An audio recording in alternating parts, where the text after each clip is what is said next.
Wow. The Wow. Killing Box. The Killing Box. Say it with me so I can sync our things perfectly. Ready? I'm going to say 3, 2, 1, The Killing Box. 3, 2, 1, The Killing Box. Yeah.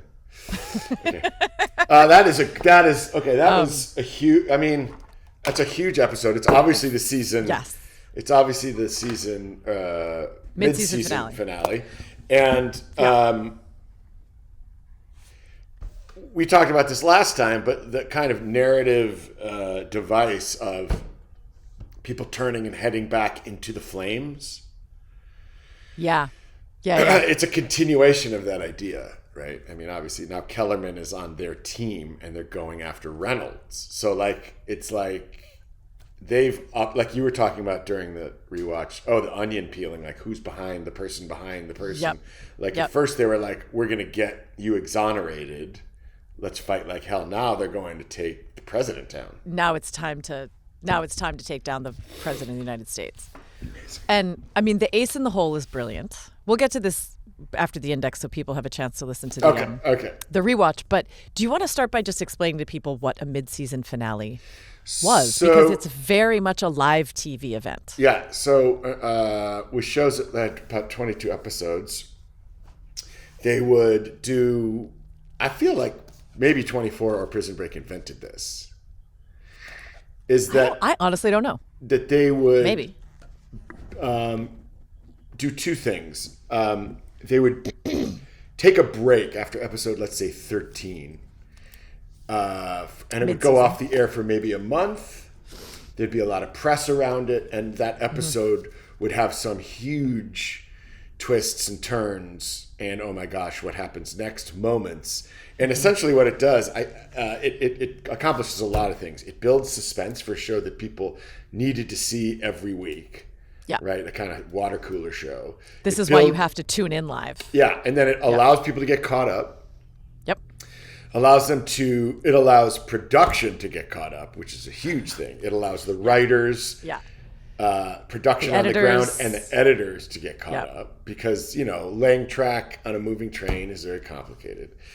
And it allows you to build a new audience because they kind of, I remember them doing, God bless residuals, is they would replay the first half of the season while we were off the air. It was almost like winter holiday reruns, Yeah. Because I think the other thing was let's not burn episodes when people are going to be on vacation in Cancun and not watching live TV. So, and I remember there being so it made sense around it,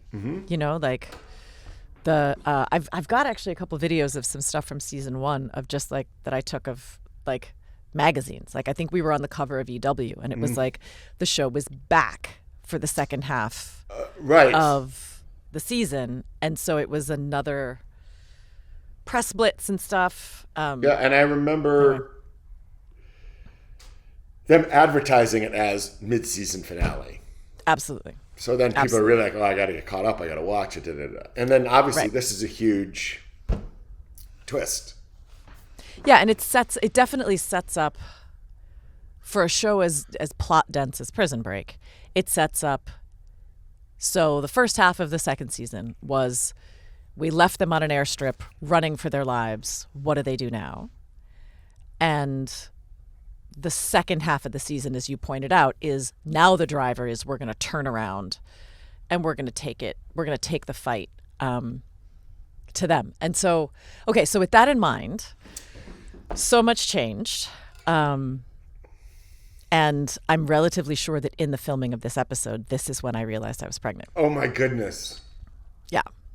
This is so really a mid-season, lots of twists. There were a few plot twists. Some on camera and some off.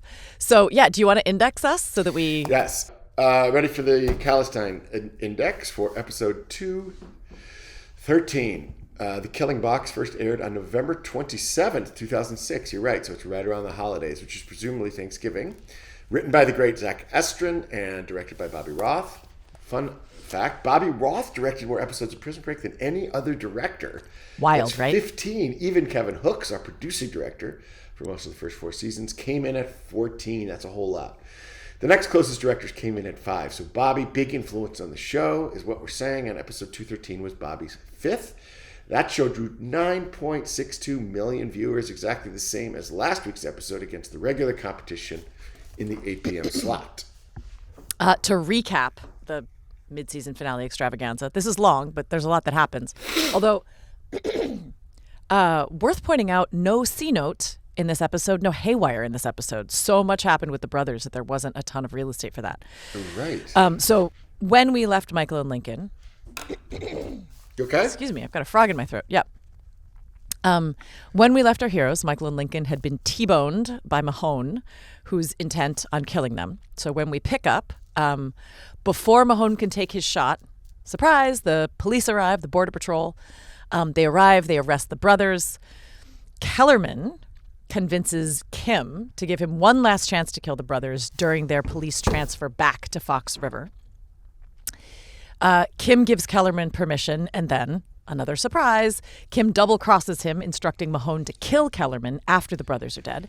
But when the brothers escape in the police transfer, which is not actually super surprising because that's kind of their thing, Kellerman, in another surprise, shoots Mahone and offers his services to Michael and Lincoln so that the three of them can escape together. And what do you say? Something about the bitch? Take the bitch down. Let's take the bitch down. So that's the giant sort of story that takes us through the show in what can best be described as an object lesson in the enemy of my enemy is my friend. Aha. In other news, Bellick is accused of Gary's murder, does a plea deal, chooses to serve his sentence in Fox River so that the COs there can take care of him. But in another surprise, he discovers that the new Fox River warden will give him 0 special privileges, and he is sent to Avocado's cell. By the return of Phil Van Leer. By the return of the wonderful CO Phil Van Leer, and the return also of shooting a prison that looks a lot like Joliet, even though by now we were in Dallas. Yeah. Elsewhere, Teabag starts seducing a woman who works at the post office, Sweet Denise, as a means to locate Mrs. Hollander's house. The woman finds out who he is, so he kills her, which is not super surprising because that's kind of his thing. What is surprising, or surprised, is the look on Mrs. Hollander's face when Teabag shows up at her house. At the same time, Dr. Sarah becomes desperate to change her appearance to avoid detection and DIYs a makeover. In Iraq war news on December 1st, a memo leaked from the White House in which former Defense Secretary Donald Rumsfeld admitted that the U.S. had more or less botched the Iraq war. Which is the first time the administration had admitted that. And in global human rights news on November 30th, South Africa's Civil Union Act of 2006 legalized same-sex marriage in that country, making it the first country in Africa to do so and the 5th country in the world before the United States did it. Before the United States did it. That's right. Although I am curious about what the first 4 countries were. I didn't look that one up. In Indiana Jones news, on November 25th, a major breakthrough was made in deciphering the Antikythera device. That device is a real piece of actual 2nd century BC technology known as the world's largest analog computer. Oldest. Suck it. Sorry, oldest. You're right. The world's oldest analog computer. Thank you. Take that, Bill Gates. So the Antikythera device is also the basis for the Dial of Destiny, which led us straight into the most recent Indiana Jones film, Go Science. And in magical realism news, November 24th was the English language release of the film Pan's Labyrinth, which is one of my all-time favorite movies. I cannot believe that movie's that old. That is freaking me out.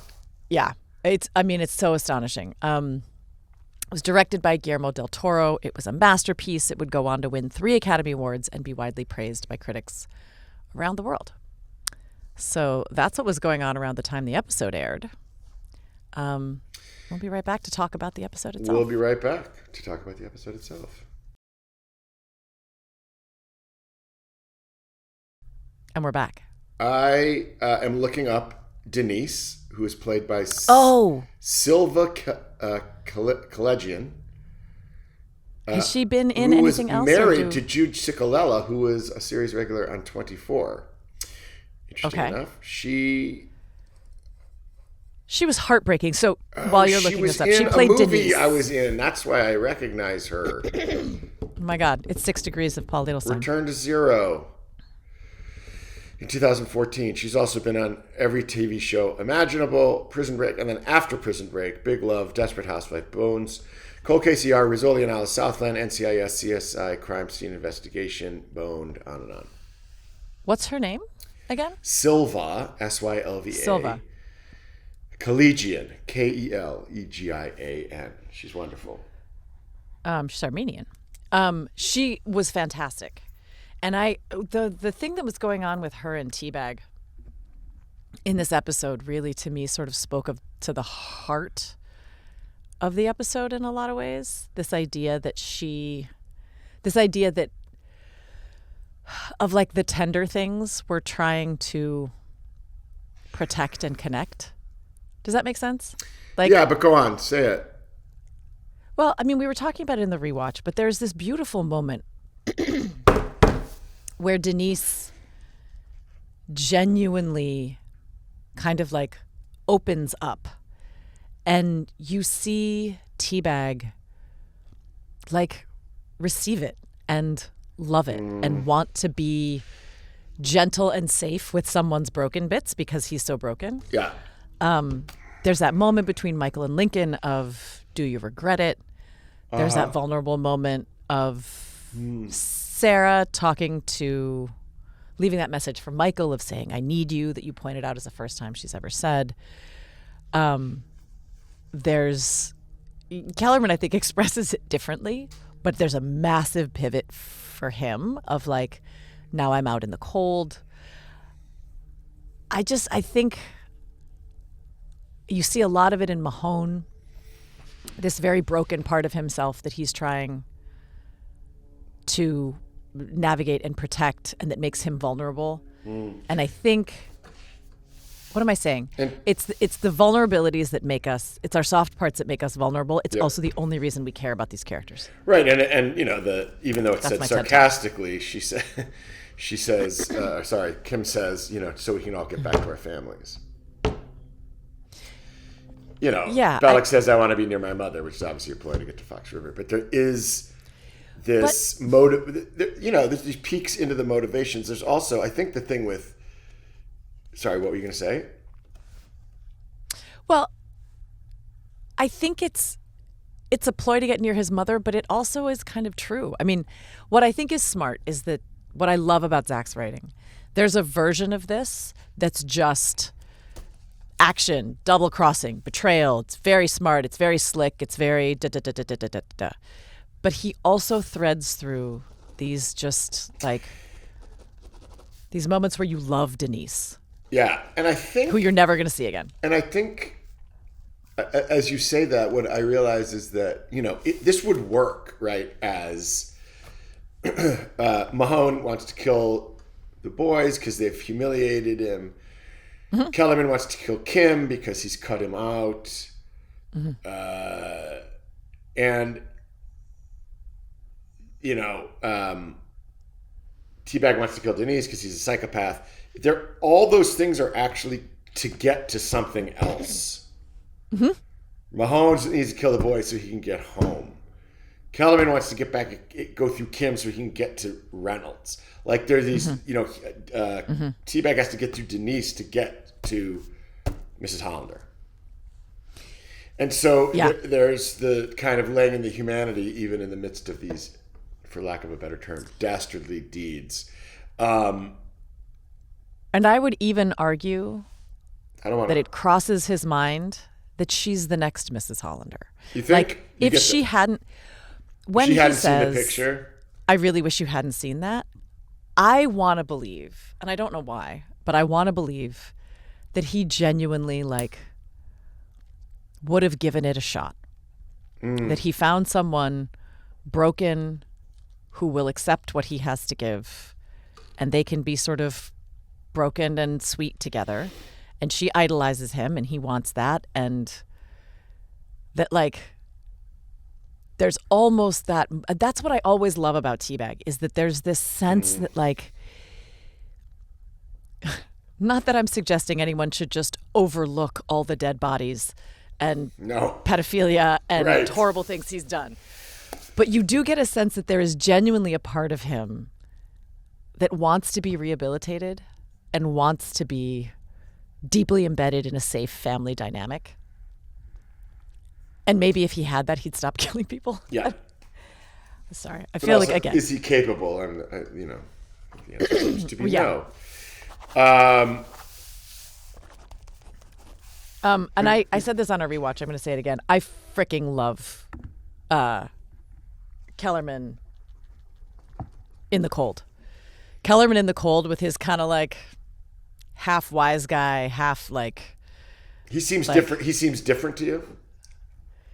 Yeah, it feels like he's a little bit like, all right, we'll do it this way. Hold my beer. Like,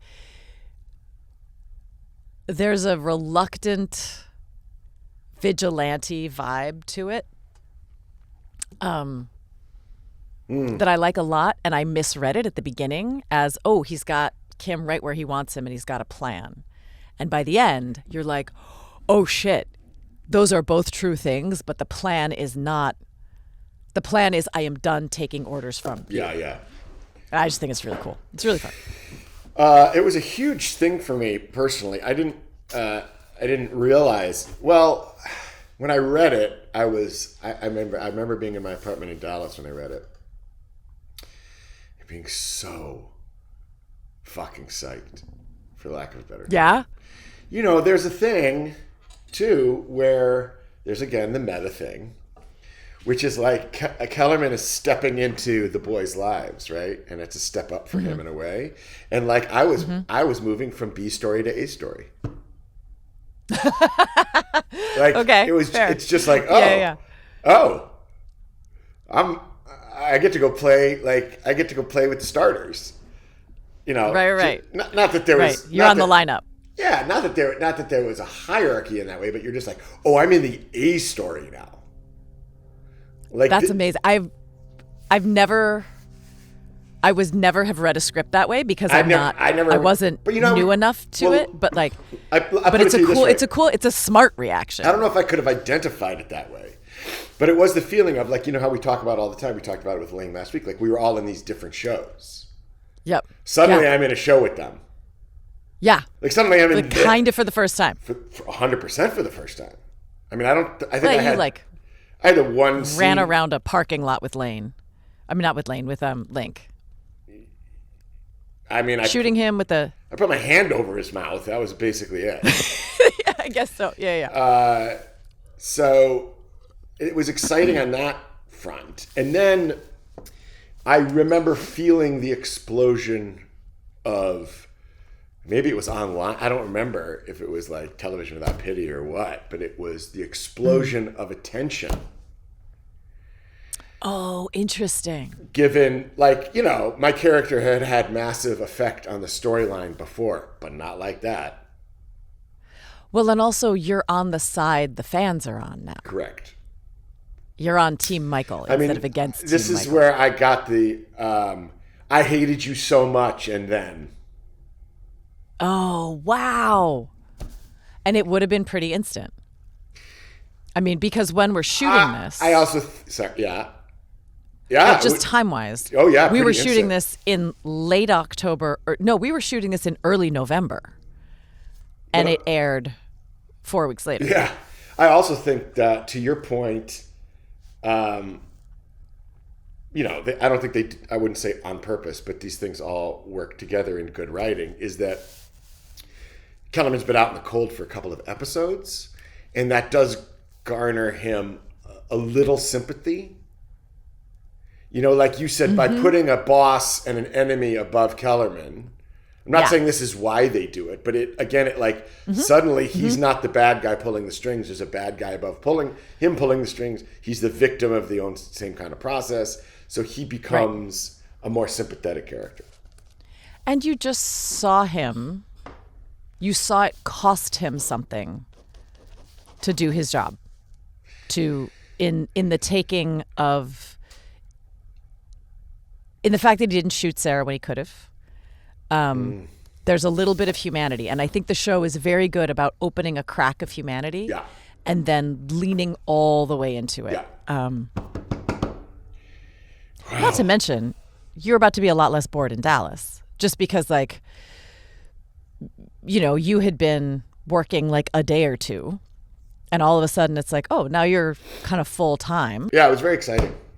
It was very fun and very exciting. That's awesome. Talk about the scene on the street where you call Michael and leave that message. And like you said, there's this really cool thing that Bobby Roth did as the director, where it's pushing in on Michael behind bars. They can see the phone. Oh. They can see the phone, and it's almost like he can hear the message that she's leaving. And the message is, I don't think we've heard Sarah say this before. She's like, I need you, which is different than you have to help me. You fucked my life up. What is your plan? I think she feels she doesn't trust anybody else. She's injured. She's almost been killed. She needs him. I need you. It's a big turn for her. It feels like, or a big turn might not be the right word. Do you remember it? Well, I remember thinking, we talked about this a little bit on the rewatch. I remember thinking, it's one of those moments when I think, so she's walking down the street. Yeah. She's left a message for Michael and said, I need you to be okay. I didn't leave you. It's it's all the things Michael would want to hear. And of course he can't hear them because his phone is in a plastic bag in police custody. But then she sees that they've been captured. That's like playing in the window of on TV in the window of a shop. Yeah. And it's that moment, I think, where the whole world turns for her a little bit, where it's like, oh, all of these things, there's just, everything's been taken away. She's almost died, like the most traumatic event of her life. Everyone she has trusted has turned out not to be trustworthy, including Lance. And I think Michael all of a sudden becomes her best option. And I think through it all, she also kind of comes away with this, like, and whatever I feel for him, I can't get rid of. Okay, this is what I just wrote down. Do you, just seeing him on TV, the fact that they've gotten busted, does that motivate that feeling? No, I think the feeling of I'm in too deep with this guy to go anywhere but with him, and I'm not safe, that comes from what happened with Kellerman. Right. I think that's and that started right when she got back into the car to go back to him in Gila. Yeah. I think what motivates that sense of, oh my God, I'm completely alone in this, is seeing that they've been arrested. Because, I mean, he's in custody. He's going back to Fox River. There is now no one. It goes from, I need to find Michael, to I need to hide. So she cuts her hair and dumps her ID, dumps her phone. Yeah. All that stuff. Which she had kind of already started the process of when they tried to kill her in Chicago before she escaped, right? At the payphone. Like, you get that woman's ID and all that stuff. But now, now it's like that feels like that cover is blown and it's time to move on. And there's no plan. I mean, I think the idea is that she's kind of going off into the ether with like no plan. There is a key. And so, I wonder if at some point she realizes like Kellerman was trying to kill her for this key. Yeah, but I don't know what to do with it. Who do I go to? Yeah, where on earth? Not to mention that key, she's in New Mexico. That key would be something in Chicago, which is Chicago or DC. Who knows? A long way. Yeah. Fascinating. And in between those scenes, I got pregnant. In between shooting those scenes, I found out I was pregnant. Than during. I think. Better than during. That's incredible. Do you remember do you remember, I don't know, and you don't have to talk about it obviously if you don't want to. Like, do you remember finding out, was it during the shooting of that episode? Do you remember like going home? I think it was. Well, because if I remember right, and I feel like I already told part of the story, but I remember we went in to color my hair. It went black. Oh, yes. I love this story. Right. So that would have been this. That was this. So Nono says to me, pick up a pregnancy test on the way home. My mom is in town. I discover I'm pregnant. What's the part of this that we haven't really talked about is I then told no one because, I was weeks pregnant. And yeah. And it was a first pregnancy and, those don't always stick. And so I was fine. So I shot this stuff and then very shortly thereafter had a photo shoot for some magazine in New York City. And I went up to the city and we were doing the photo shoot and I got morning sickness for the first time. Oof. At the photo shoot. Oh. And I'm still not telling anyone I'm pregnant. So I'm at a photo shoot for, I think it was like a men's magazine, Men's Health or something. And I keep running to the bathroom to throw up. Oh, no. And I was like, oh, my God, I look like I'm, struggling with an eating disorder here. But I didn't tell anyone because leaks were everywhere with that show. And eventually, when my pregnancy was announced, it was not voluntary. Oh, my gosh. Like, it was found out by the press. Oh, that's awful. And they called my publicist at the time and were like, we're going to drop this next week. We just want to give Sarah a heads up. Ugh. And I was like, you can't drop this. And they were like, we absolutely will. And so I ended up having to call a bunch of people and tell them. But that was that was down the road. So it was just a weird, I don't even know if I told production immediately. I was going to ask. My mom was there. I called my friend Ingrid because she was one of my few friends who'd had a baby before me. You were young. I was 29. Yeah. I mean, That's young in this business to start with the children. For my group of friends, it was a very young kind of thing. I don't remember when I told everyone. I remember I told Wentworth because we were super close. And also he was like one of two people I really knew in Dallas. My friend Molly from high school lived in Dallas and we met for dinner at one point and I didn't have anything to drink. And she was like, what's going on? And I'm like, wait a minute. You didn't either. And we were pregnant at the same time. That's amazing. Molly was like, oh my God, we're doing this together. And so we were like pregnancy buddies and, swapping try the ginger chews. This week they worked for me in the throwing up. Yeah.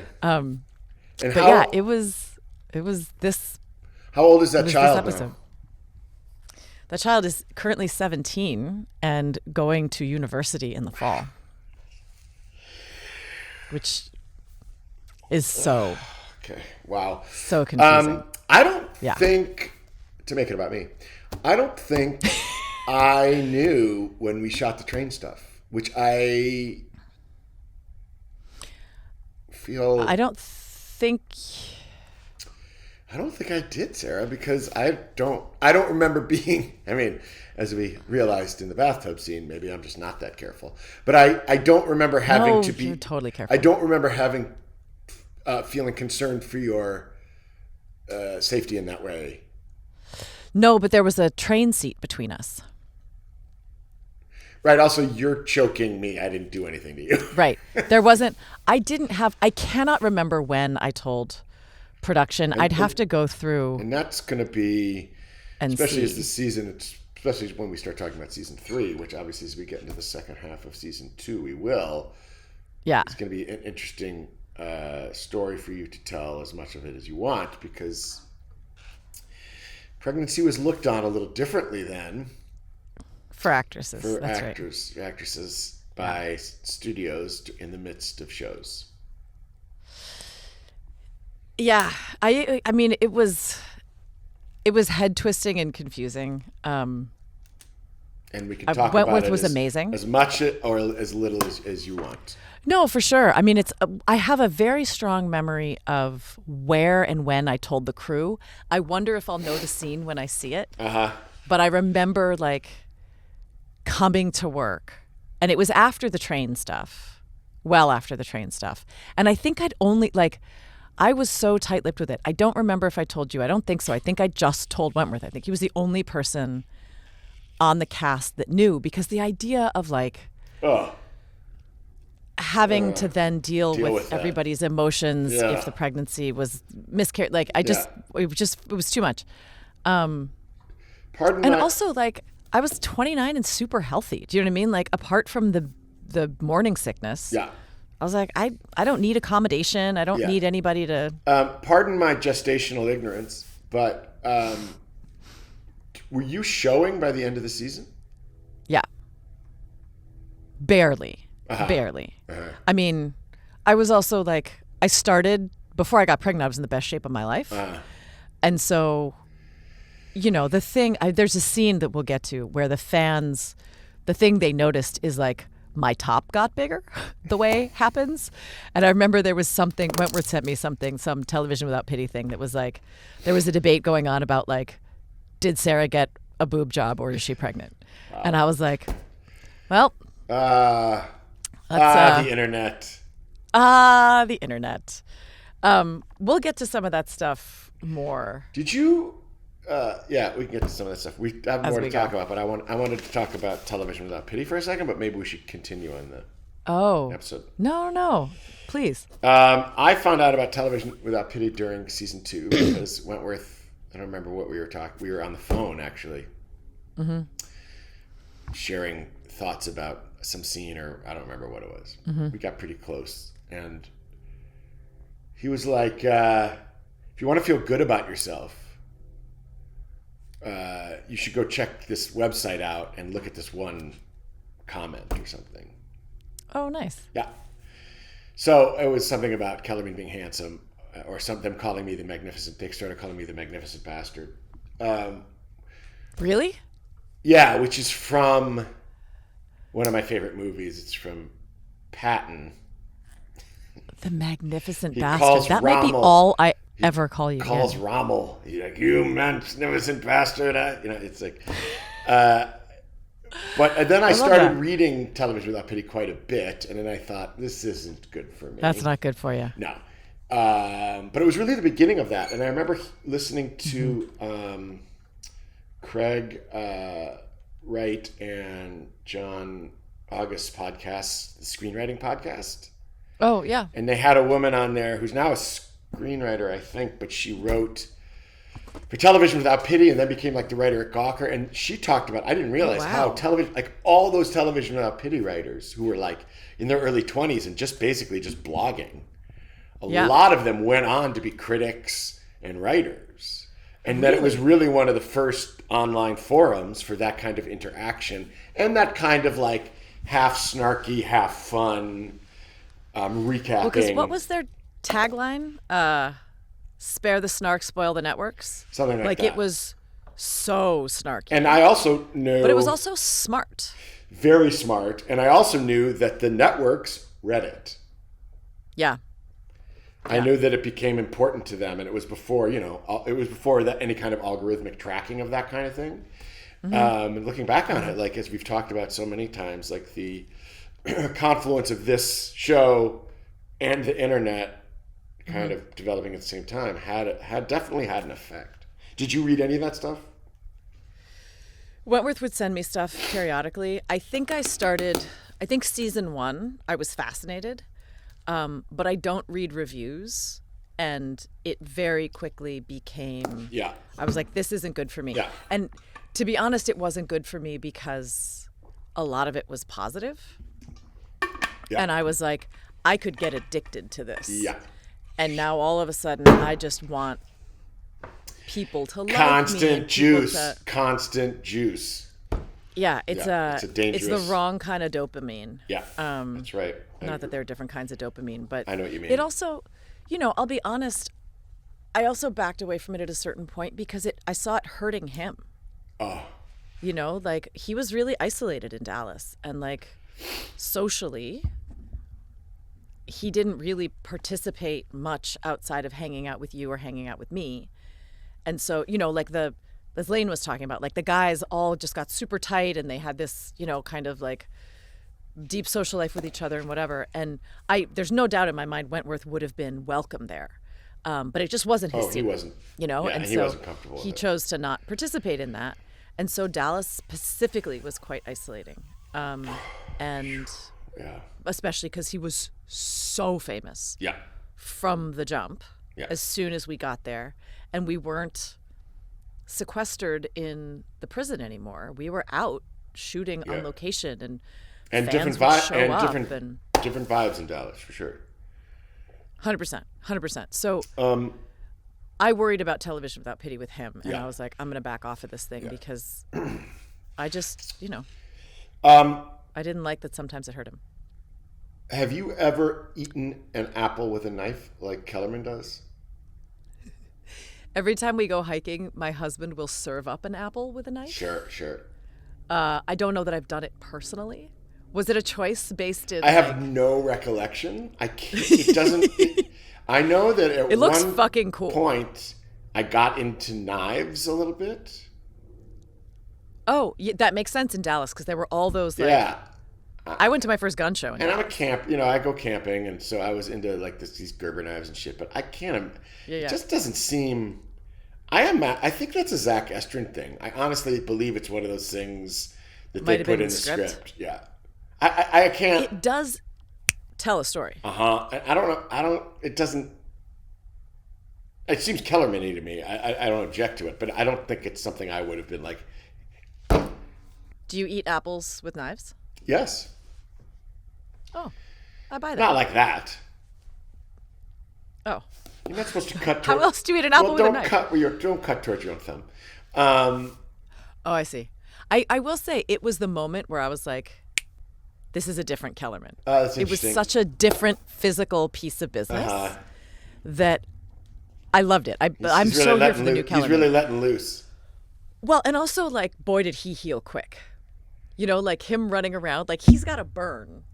Yeah, well. He's got an iron burn from here to here. I mean. And at no point is he even like, ointment. Ow. Like, so, do you have any Neosporin? Not that there was a place for it, but it's, you know, you talk about this a lot, like TV. Healing properties. Yeah. Like even his ability, like the gun that he's setting up, you would have to have here, right? The big long gun. It would hurt like crazy.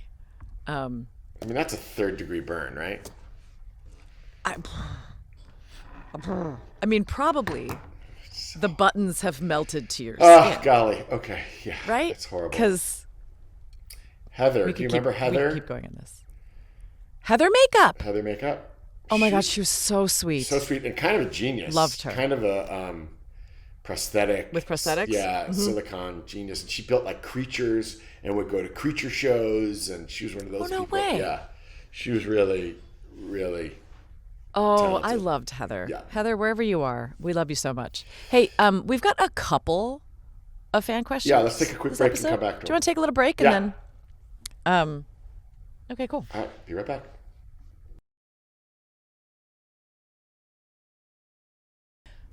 We're back. Couple of fan questions, and also we've got a call-in question this week. Oh, fantastic. All right. Okay, I'm going to ask you this one. At Memoize, Okay. Memoize, says, my favorite character is DB Cooper. Who do you think truly deserved his money in the end? The cat. Strong feelings Marilyn. about that. Marilyn. Oh, what's Marilyn going to do with $5 million? Eat well, sleep well. Just Stay have warm. like all the posts. raw tuna. Yeah, whatever. Every day. Yeah. Marilyn. Okay, that's a good answer. Who do you think? Well, he said something about finding his daughter. Like, there's a version out there to me where they somehow find Westmoreland's daughter and show up and she hides them and falls in love with Lincoln or something. I don't know. Like, I think after season 1, I sort of expected there to be a Westmoreland's daughter component of this. I think at some point maybe Michael sends some. I can't remember what happens with it. But it does seem fair that it would go to her. That's not a very exciting answer, though. Yeah, that's a good answer. She's never on camera. Here's a good question for you. At Gracerson8 asks, why do you think Sarah is drawn towards Michael? No, Sarah, sorry, going back. Gracerson8 asks, what do you think Sarah is drawn towards in Michael and vice versa? What keeps them tethered through everything they go through? Do you think that if it weren't for the danger of their circumstances and her father's death, they would have kept that connection? It's a good question. It is a good question. I mean, I think Sarah starts season 2 being like, got to get over this guy, got to move on. One by one, things get taken away from her where he becomes her only option. But I think it happens in this episode, and it happens off camera because there's too much other stuff happening. I think. But I think she kind of goes, no, I want to be. I don't know. I'm torn. When she says I need you, there's a part of me, Monday morning quarterbacking, 20 years later, that thinks she's genuinely like, no, I want to be with him. And there's another part of me that thinks she's not thinking past. I need you to get out of this pickle. I do. I just need to stay alive, and you're the only person I can trust. And I think what keeps them tethered is that he does become the only person she can trust. Having betrayed her in the biggest way, which is, I need you to leave the door open. But I think once she sees that there's something behind that, which is, I'm here for my brother. There's proof that he was, once he gets her on side with the evidence that Lincoln was set up, I think her moral universe kind of collapses into, you've told me, what's that line in Ocean's 11? You're a liar and a thief. I only ever lied about being a thief. It's like you lied once and it was big. But it was the only lie. Everything else has been true. It was the only lie. Yeah, and the rest of it, you seem to be the guy. Okay, one last question to you from Living Correct, at Living Correct, which is a general Dallas question. Just because I know you did some exploring. It says, did you ever make it over to Fort Worth for filming or fun local exploration? Yes, I did, and I really liked Fort Worth. I was shocked at how different it was in Dallas. Yeah. It's really a cowboy town. And I went to an amazing flea rodeo? Market. Oh. No. And I bought a 1950s or 60s huge tabletop phonograph. It must have been 5 to 6 feet long, with speakers in the cabinet lift up, and I bought a bunch of records. And then when it was time to go back to LA, I was like, yeah, I'm not going to. I know. And you left it? It was like $120. It's got to be worth thousands of dollars. It was really dumb move. I don't know. I think I couldn't figure out how to get it back, or I was lazy, most likely just laziness. So did you give it to anybody? I did. I gave it to, I think, Derek Phillips and Steve Walters came and got it. I think that's my recollection. That's cool. They may have gotten other stuff. I don't know. They're going to call you and they're like, that's absolutely not true. You don't have it. All right, we have a call-in question this week. We've got a call-in question. Take it away, Paul. Our call-in question this week is, what is your least favorite plot twist of season 2 so far? What would you change? For instance, maybe you wish Geary hadn't been killed and instead he was somewhere in a casino in Atlantic City where he loses all his money to the mafia and ends up having work for Tony Soprano, laying the groundwork for the spin-off The Altos. Hilarious. Not hilarious, but I did write it this morning and I wanted to read it. You'll have better ideas. I like it. I like Geary becoming an Atlantic City crime boss. We want to hear your ideas. Please, what should have been different plot twist-wise in season 2? We want to hear them. Leave us a message at 401-3P-BREAK, or you can email us at pbpodcast@caliber-studio.com. Thank you to all our Fishes folks and friends for listening. As always, we invite you to check out our watch party episodes where you can watch the show with our real-time commentary. Yeah. Or just listening to us breathing in your ear. Yeah, because we watch the show. We were absolutely transfixed this time. We were actually kind of riveted on this one. And you can join our watch parties on the Patreon link in the show page wherever you're listening right now, or on the link in the show's Instagram bio. Also, for those of you who prefer a language other than English or just want to see video of us talking, we're on YouTube at Prison Break Podcast on YouTube. Please join us. Yeah. Thanks for being here, guys. Yes. You're great. Thank you for being with us. And as Sarah wrote, it's true. We love and cherish you. We love and cherish you. I write the scripts and Paul does the editing. Sorry. If you don't like what we have to say, it's my fault. Or the editing, because I'm terrible at it. So thank you for our do-it-yourself operation here. We're DIYing. Yeah. Hey, you know what, Paul? What? Prison Breaking with Sarah and Paul is a Caliber Studio production. Oh my gosh. Your hosts have been inmates, Sarah Wayne Callies and Paul Adelstein. Well, that's wild because our prison warden is producer Ben. Well, but I want to tell you that the frontman of our jailhouse rock band is Paul Adelstein, who made the music. But before you do, let me tell you that our prison yard tattoo artist, logo, and brand designer is John Nunziato and Little Big Brands. Check him out at www.littlebigBrands.com. I can hear that, but I have to tell you to follow us on Instagram and YouTube at Prison Break Podcast. Email us at pbpodcast@caliber-studio.com and call us at 401-3-PBREAK. Yes, and Prison Breaking with Sarah and Paul has been a Caliber Studio production. Genuinely, thank you for listening. We're a little unhinged this week, yes, but we unhingy stuff. We trust you to just hang with us. Wow. Or not. That's fine too. Thank you for being here. Bye. We'll talk to you soon. Bye.